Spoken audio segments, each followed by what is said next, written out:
আসসালামু আলাইকুম, welcome back to my channel Moubani home makers and ব্লগসে সবাইকে আমন্ত্রণ জানাচ্ছি। আমি মৌবনী।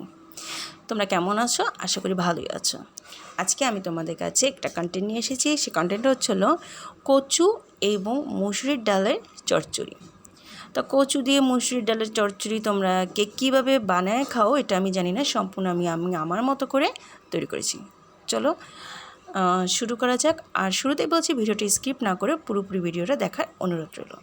ফার্স্টে তোমাদেরকে আমি কচুগুলো দেখো ফ্রেশ করে কেটে ধুয়ে রেখেছি। এবার আমি সুন্দর করে দমে সিদ্ধ দিব।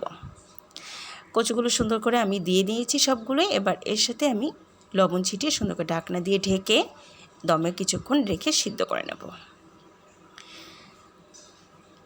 এবার দেখো বেশ কিছুক্ষণ দমে রাখার পরে কচুগুলো থেকে পানি বের হয়ে গেছে এবং আমি সুন্দর করে উপর নিচ নাড়াচাড়া করে ভালো করে সিদ্ধ করে নিয়েছি। আর কিছুক্ষণ তারপরে নামিয়ে ফেলেছি। দেখো এবার একটা ঝাঁঝরিতে পানিটা সুন্দর করে ঝরাই নিচ্ছি। এই দেখো কচুগুলো পুরো সিদ্ধ হয়ে গেছে। এবার কচুর পালা শেষ। এবার আমি দেখো এখানে কিছু মসুরির ডাল নিয়েছি, অল্প কিছু মসুরির ডাল নিয়েছি। দেখো এবার আমি মসুরির ডালটাকে সুন্দর করে ফ্রেশ করে ধুয়ে সিদ্ধর জন্য রেডি করে নেব। এবার আমি ডালটাকে ধুয়ে নিব। সুন্দর করে ভালো করে ধুয়ে নিয়ে ফ্রেশ পানি যতক্ষণ পর্যন্ত না বেরোবে ততক্ষণ পর্যন্ত ধুয়ে তারপর সিদ্ধে বসিয়ে দেবো। অল্প পানি দিয়ে সিদ্ধ করব। এবার সিদ্ধ কিছুক্ষণ বসানোর পরে সুন্দর করে নাড়াচাড়া করে নিব ডালটার সাথে পানিটা, এবং সামান্য একটু লবণ দিয়ে নিয়েছি যেন সিদ্ধটা ভালোই হয়। আমি পুরোপুরি সিদ্ধ করব না, এখানে 100%-এর মধ্যে 80% সিদ্ধ করে নিব আমি, কারণ ডালটা আস্তে আস্তে থাকবে, তাহলে চচ্চড়িটা খেতে মজা লাগবে। দেখো আমি ভালো করে একাধারে কিন্তু উলটপালট করে নাড়াচাড়া করে নিচ্ছি। যেহেতু আমি পানি কম দিয়েছি সেহেতু সুন্দর করে উলটপালট করে নাড়াচাড়া করে মানে চারিদিকে যেন সমানভাবে সিদ্ধ হয়। এই যে দেখো তোমাদের স্ক্রিনে দেখাচ্ছি, এই দেখো টিপ দিলেই যেন ভেঙে যায়, তার মানে আমি আর ডালটা সিদ্ধ করব না। এবার ডালটা নামিয়ে দেবো আর কিছুক্ষণ নাড়াচাড়া করে পানিটা টেনে।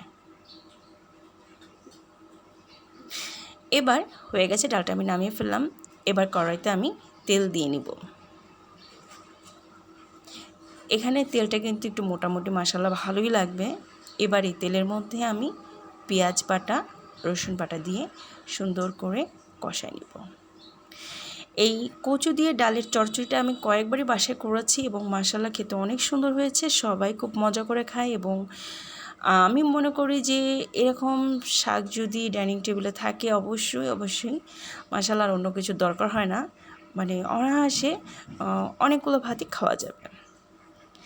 এখানে আমি ভালো করে পেঁয়াজ এবং রসুনটা তেলের উপরে কষায় নিচ্ছি। বেশ কিছুক্ষণ যাবতই কষায় নেওয়ার পরে এবার আমি হালকা উষ্ণ গরম পানি দিয়ে এবার একে একে এর সাথে গুঁড়া মশলা অ্যাড করব। এবার এর সাথে আমি দিয়ে নিয়েছি হলুদের গুঁড়া, এবার দিয়ে নিলাম মরিচের গুঁড়া। যেহেতু কচুর শাক সেহেতু আমি একটু বেশি করে মরিচ দিব। এখানে আছিল ধনিয়া গুঁড়া। এবার হচ্ছিল লবণ দিয়ে সুন্দর করে একসাথে নাড়াচাড়া করে আমি মশলাটা কষায় নেব। ভালো করে সুন্দর করে নাড়াচাড়া করে নেব যতক্ষণ পর্যন্ত তেলটা উপরে ভেসে না উঠবে, ততক্ষণ পর্যন্ত আমি নাড়াচাড়া করব। এটা সম্পূর্ণ কিন্তু আমি আমার নিজস্ব রেসিপি তোমাদেরকে দেখাচ্ছি। আমি ঠিক কচু দিয়ে ডালের চচ্চড়ি তোমরা কখনো খেয়েছো কিনা এটা আমিও জানি না। যদি খেয়ে থাকো তাহলে আজকে অন্য সাথে অন্যভাবেই দেখছো। আর প্লিজ তোমরা এখনও যারা আমার চ্যানেলটাকে সাবস্ক্রাইব করোনি, আমার চ্যানেলটাকে সাবস্ক্রাইব করে পাশে বেল আইকনটিকে ক্লিক করে রাখো, যাতে পরবর্তী ভিডিও আপলোড করার সঙ্গে সঙ্গে তোমরা পেয়ে যাও। আর যারা আমাকে সাপোর্ট করেছো তাদেরকে আমি আমার তরফ থেকে অসংখ্য ধন্যবাদ জানাই। কথা বলতে বলতে কিন্তু দেখো মাশাআল্লাহ অনেক সুন্দর করে কিন্তু মশলাটা কষানো হয়ে গেছে এবং কষানো মশলার সাথে কিন্তু আমি কচু এবং ডাল একসাথে অ্যাড করে সুন্দর করে এবার নাড়াচাড়া করে নেব। মশলার সাথে ডাল এবং কচু ভালো করে আর কিছুক্ষণ কষাবো।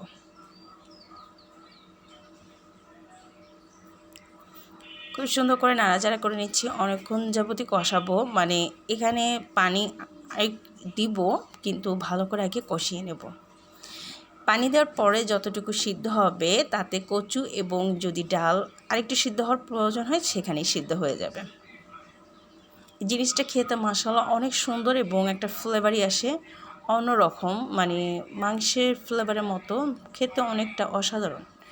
তোমরা বাসায় প্লিজ একবার বানিয়ে খেও কিন্তু, অনুরোধ রইল। এবার দেখো কষানো হয়ে গেছে। এবার এর সাথে আমি 1 কাপ পরিমাণে পানি দিয়ে সুন্দর করে আবার নাড়াচাড়া করে ঢেকে দিব। যদি সিদ্ধ হওয়ার প্রয়োজন থাকে তাহলে অবশ্যই সিদ্ধ হবে। এবার কিছুক্ষণ দমে রাখার পর উঠিয়ে দেখো এই যে এবার সুন্দর করে নাড়াচাড়া করে নিব। দেখো সিদ্ধ হয়ে গেছে কিন্তু ডালটাও মাশাআল্লাহ। কচু যদি আরেকটু সিদ্ধ হওয়ার প্রয়োজন থাকে এবার এটাকে নামিয়ে ফেলবো আমি। এবার নামিয়ে আমি ফোড়ন দেব। ফোড়নের জন্য আমি আবার তেল নিলাম, একটু বেশ খানিকই তেল নিব। এবার এতে আমি গোটা কয়েক শুকনো মরিচ দিয়ে নিব। শুকনো মরিচটাকে তেলে ভেজে নিব।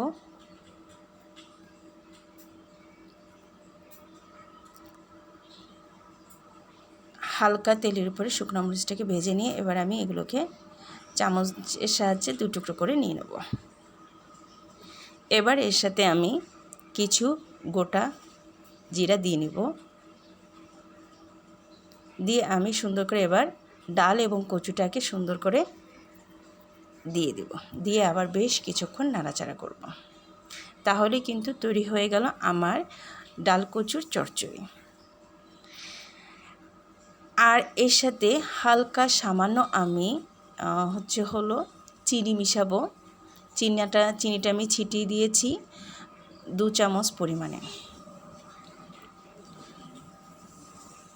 চিনিটা দিলে একটু মিষ্টি মিষ্টি স্বাদ আসে এবং খেতেও মাশাআল্লাহ অনেকটাই সুন্দর হয়।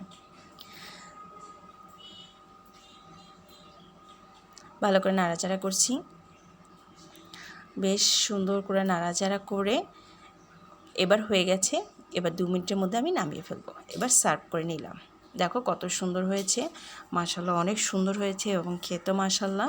তোমরা প্লিজ বাসায় একবার ট্রাই করো এবং কেমন হয়েছে অবশ্যই আমাকে কমেন্টের মাধ্যমে জানিও। আর যদি ভিডিওটা তোমাদের কাছে ভালো লেগে থাকে প্লিজ একটা লাইক করো এবং কমেন্টে কিন্তু জানিও কিন্তু। সো ডিয়ার ফ্রেন্ডস, তোমাদেরকে সবসময় আমি অন্য রকমের ভিডিও দিতে চেষ্টা করি। সবাইকে আসসালামু আলাইকুম। Thanks for watch my video. Allah.